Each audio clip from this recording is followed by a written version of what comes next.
Hi, everyone. It's your friend Bridget Willard here.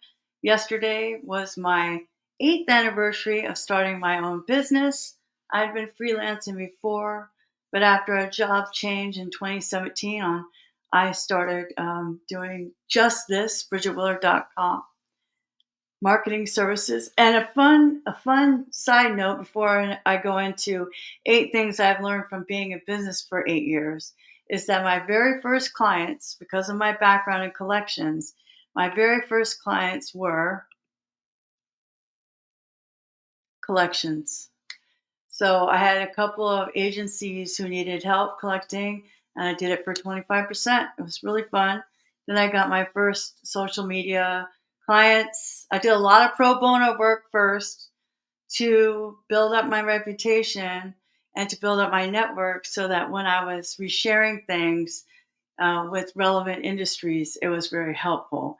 That's one thing that people get from me is this personalized concierge service that's really different.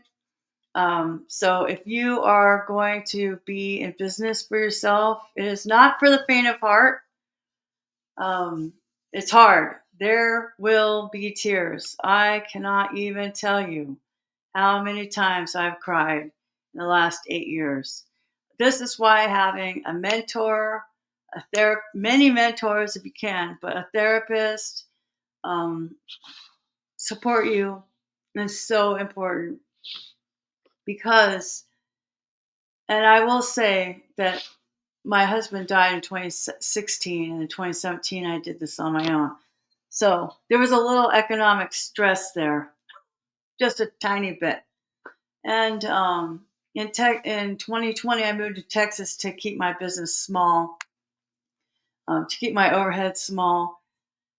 I ventured into other things. I've tried other things, but it's not easy. And when you're crying because you're stressed out, your tears contain cortisol. It is a natural reaction to stress.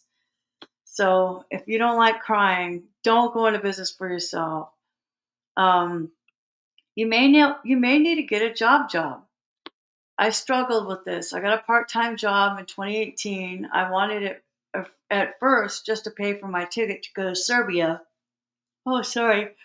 And for WordCamp Europe 2018. And it was funny because I worked for a travel agency just part-time, doing some marketing, customer service, picked up some Serbian, and they were a travel agent, so I got a great deal on that ticket. I think it was $650 to go to Belgrade from Los Angeles International. And you know what?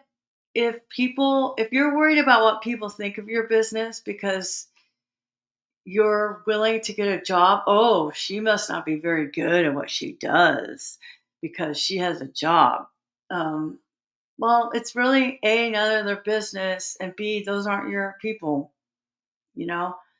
For me, I'm willing to do whatever it takes to keep my business alive.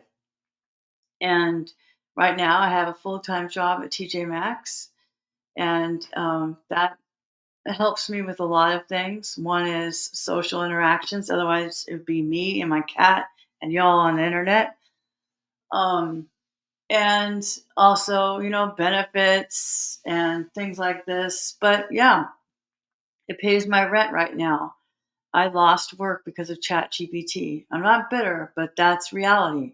I do have some very good clients right now. I'm open to one SaaS client, but I'll do whatever it takes. Hmm. I used to work at TJ Maxx. It was constant part time, and then I moved to Corpus and I worked there part time. But I got the opportunity to work full time right when I lost a client, so that's perfect timing. When I first started, a lot of my friends were saying, "But what if you lose a client?" I'm like, "Well, when you lose your job, you lose 100% of your income." You know, when you have a job, you're paid for your time. When you have a business, you're paid for your work. So for me, I've always been fast at my job. And the people who are fast and efficient, all they get is more work. Some pats on the back, yes. Maybe a raise, maybe a promotion. But they see you as a producer and they just keep giving you more work while we watch the procrastinators and the slow people do their slow thing. So it was not advantageous for me to be an employee anymore, primarily an employee. So I can do my work efficiently. I can outsource it. I have a great writer. I used to have 3 writers. I don't have enough work for that now. But I work with Warren Lane Nida, who is a teacher and been in tech for 40 years or something ridiculous. Yeah, so I love it. But if you have to take a job to keep your business going, you have to look in the mirror and decide, is your passion worth it?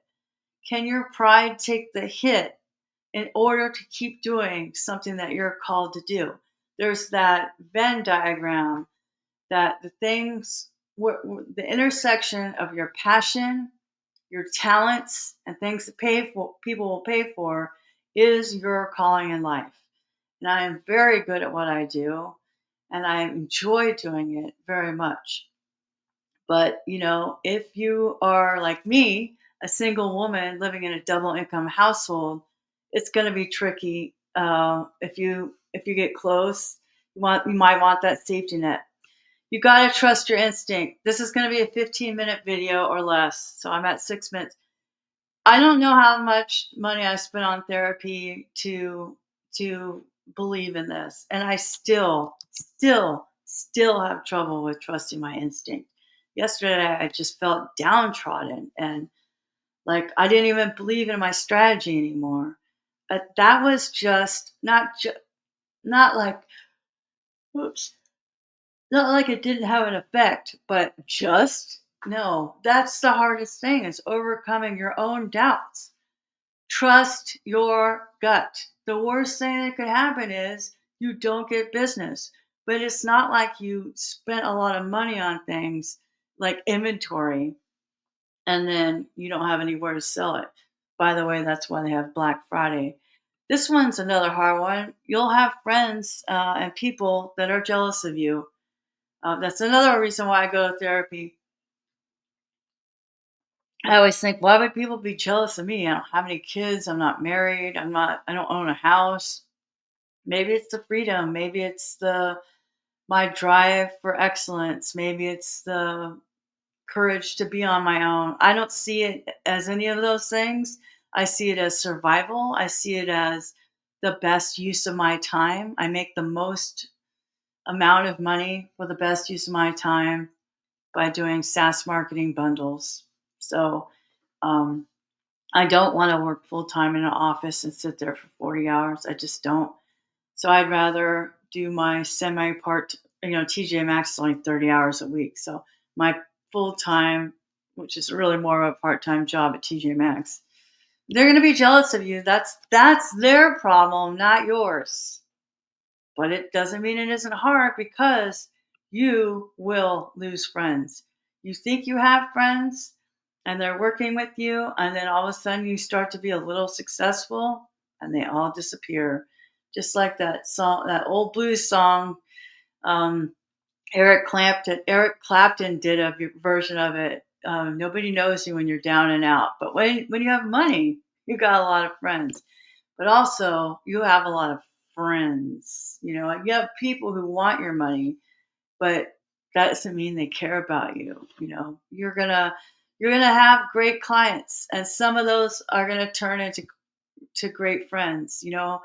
One of those I'm gonna say is Susan, the CEO and president of Human Nitric Oxide. They were a great client of mine. I worked for them briefly. I am now an affiliate. I love their product. It's changed my life. I love my skin. I'm only wearing mascara. Like if you see me on Twitter, you see my affiliate links for N101, for nitric oxide, lozenges. Um, great encourager, great woman who encourages other people. You're going to lose great clients. You're going to lose them too. I've lost really great clients to AI. I had Andrews Wharton for 4 years.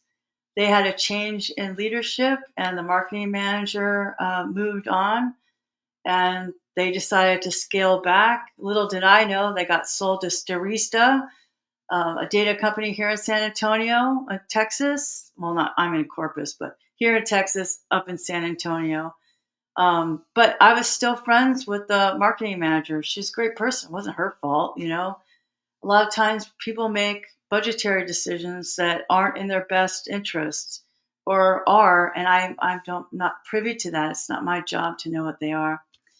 But also number 8, and this is what I'm telling myself, you made it this far. Keep going. 20% of all businesses fail. Industry across all industries, 20% fail in the first year. 50% fail in the first 5 years. Like a lot of times, what makes people fail is they don't have enough money. Again, go get a job, go get a part time job. Put your pride aside if you really care about your business and get that job. Do the work. Like, there's no dream without the work, baby. There's no dream without the work. Some people are just, they move, they have issues. This article right here tells you like 42% there's no market need for their services, or they don't know how to market. Fail because of poor. 14% fail because of poor marketing. 14% fail because they ignored their customers. Those are solvable problems, right? Running out of cash, 29%. Go get a job. Their competitor did better. I say there's enough work for everyone. I think that's a cop out. Pricing and cost issues, again, that's about efficiency, management, running lean. Um, Maybe you didn't have a good product. Maybe you didn't have a good business model. Like a lot of people want their what they do as work to be their job. They don't want to actually run the business. But a lot of these are super easy to overcome. And for me, I just say, you've already made it this far. This is what I'm saying to myself. This is what I'm saying to you. You've made it this far. Keep going. Unlike all of these posts with everybody telling the world what their annual recurring revenue is, millions and millions of dollars, without telling you their costs, or maybe they are telling you a cost. It might seem overwhelming, but think about why you're in business for yourself. Think about how you serve your customers. Look outside of yourself. Keep steady on those goals and you'll be able to do it. Anyway, that's my story and I'm sticking to it. Bye.